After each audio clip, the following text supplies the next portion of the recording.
और ये कहावत है परीक्षित, पति चाहे कितने भी गुस्से में हो, औरत सज धज करके एक बार मुस्कुरा दे सब गुस्सा शांत।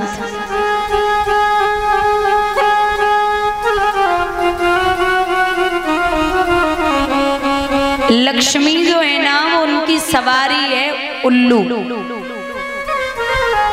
और लक्ष्मी जी की पूजा कब होती है? दीपावली पे। तो एक बार सवाल करता है उल्लू की मैया तेरी दुनिया पूजा करे लेकिन हमें कोई न पूजे। मैया बोली मेरी पूजा कब होती है? बोले दीपावली पे। माँ ने आशीर्वाद दिया जा दीपावली से 11 दिन पहले तेरी पूजा होगी। एक त्योहार होते हुए दीपावली से 11 दिन पहले कौन सा? करवा चौथ। मैया बोली जितने दुनिया के उल्लू हैं सब करवा चौथ के ही दिन पूजे जी। बोलिए गोविंद भगवान की। ये माताएं बड़ी विलक्षण होती हैं। ये 1 साल तक तो पति को ढंग से जीने नहीं देंगी, 1 साल तक पति को ढंग से नहीं जीने देंगी और 1 साल बाद एक व्रत कर लेंगी सो मरने भी नहीं देंगी। क्या करे बेचारा इंसान। धन्य है। यहाँ लक्ष्मी मैया ने जब देखो तो इशारा दियो है पहला दम प्रेष्यामास ब्रह्मावस्थितमंत के।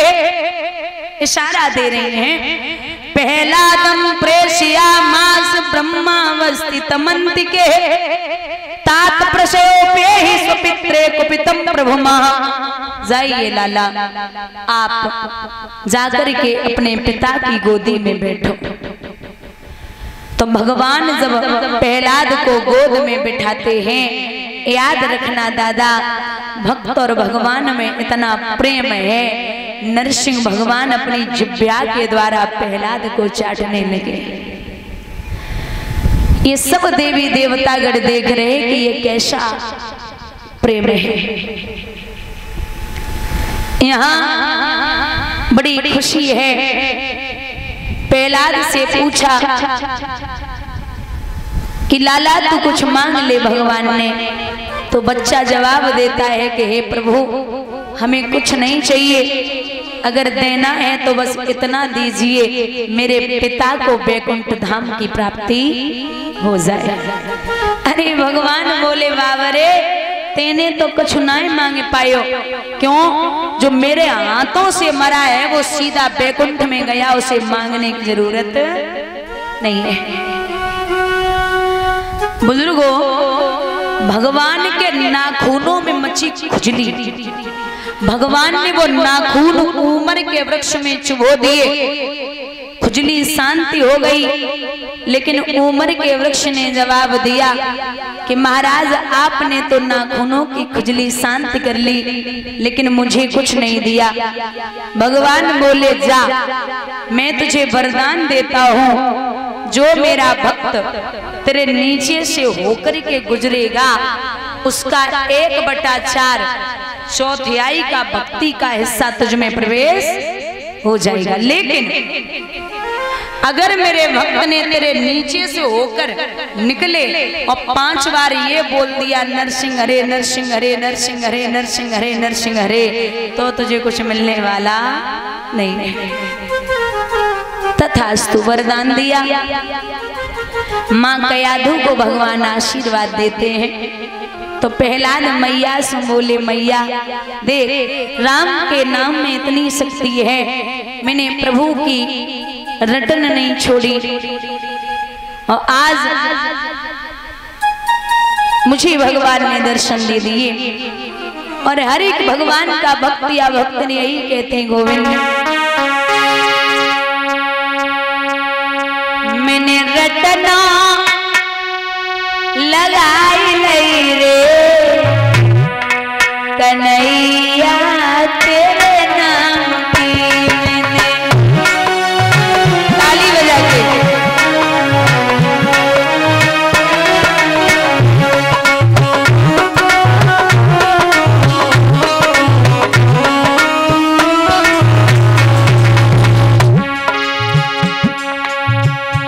मैंने रटना लगाई नहीं रे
बोली बाल कृष्ण भगवान की।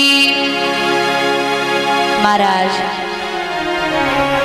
परीक्षित प्रहलाद की तीसरी पीढ़ी पर, कौन सी पीढ़ी पे? तीसरी। प्रहलाद की तीसरी पीढ़ी पर एक राजा हुए हैं जिनका नाम है विरोचन। क्या नाम है? विरोचन के पुत्र हुए जिनका नाम है बलि।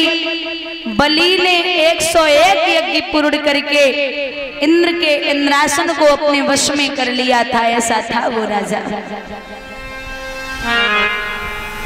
बोले हे परीक्षित के महाराज ये बताइए, बलेम पदत्रयम भूवे कस्मात्तम निर्याचत भूतेश्वराम कृपणा वल्लभाधार्यो अपि भवन्ततमः।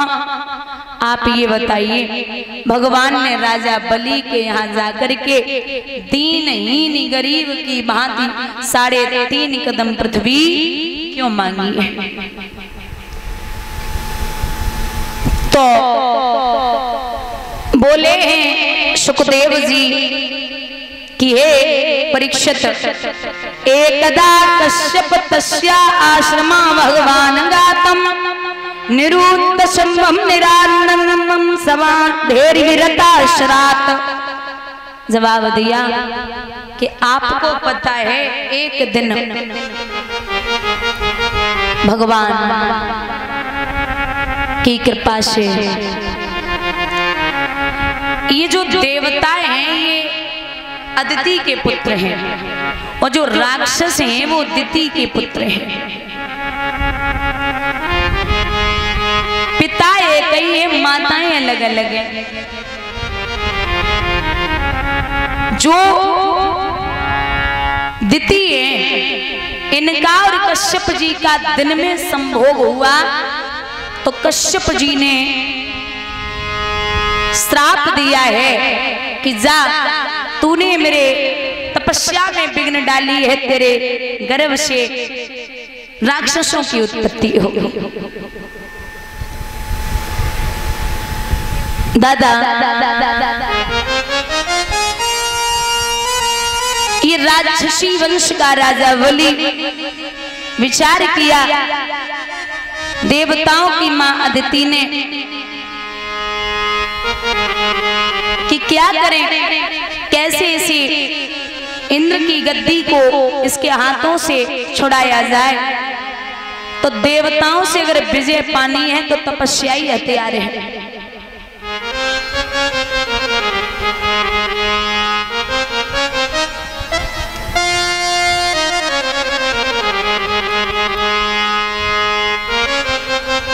अदिति और कश्यप ने तपस्या की है। एक बात और है दादा, लोग कहते हैं कि अगर बिटिया पैदा हो तो माँ पे जाती है और लड़का पैदा हो तो बाप पे जाता है। ऐसा कुछ नहीं है, चाहे बेटा हो या बेटी हो सबसे ज्यादा असर माँ का पड़ता है। माँ और गर्भवती जो माताएं होती हैं उनको एक बात का विशेष ख्याल रखना है, कभी भी गर्भावस्था में एक माँ मायके नहीं जा सकती। जो गर्भवती होती हैं माताएं उन्हें गर्भावस्था में कभी मायके नहीं जाना चाहिए और कभी भी अपने गर्भ को हमेशा ढक के रखना चाहिए, किसी की भी नजर उस गर्भ पे ना पड़े। क्योंकि इसका उदाहरण है ये जो कंस था ये अकेला तो था ही नहीं, ये 9 भाई थे और 5 बहनें थी, भागवत का प्रमाण है। और ये जो पवन रेखा थी उग्रसेन की पत्नी, ये मायके गई थी, पिता के बगीचे में घूमने गई तो वहां पर एक दुर्मिल्क नामक राक्षस था, उसने सिर्फ और सिर्फ पवन रेखा पे निगाह डाली थी। वो उस समय गर्भावस्था में थी, उसके पेट में बच्चा था। तो वो निगाह पड़ते ही राक्षस की उसके गर्भ से कंस पैदा हुआ था। अगर बच्चे पर माँ का असर न पड़ता तो विश्व सर्वा ब्राह्मण के यहाँ पे राक्षस रावण पैदा नहीं होता, क्योंकि उसकी माँ केतकी राक्षसी थी। माँ का असर न पड़ता तो हिरण्याकश्यप राक्षस के यहाँ भक्त प्रहलाद पैदा नहीं होता, उसकी माँ कयादु भक्तनी थी। आजकल जब बच्चा पैदा होता ना घर में तो बुआ बोलती मुझ पे गया, मासी बोलती मुझ पे गया, चाचा बोलते मुझ पे गया, पापा बोलते मुझ पे गया और फूफा जी बोलते हम पे गया। सब बोलेंगे कि हम पे गया, हम पे गया। लेकिन जब वो बड़ा होता है ना बेटा और उल्टे सीधे काम करता तब वही सब चिल्ला के बोलते पता नहीं किस पे गया है।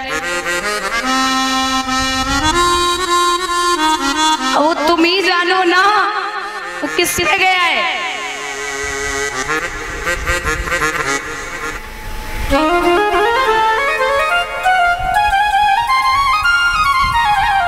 अदिति और कश्यप ने तपस्या की, लिखा है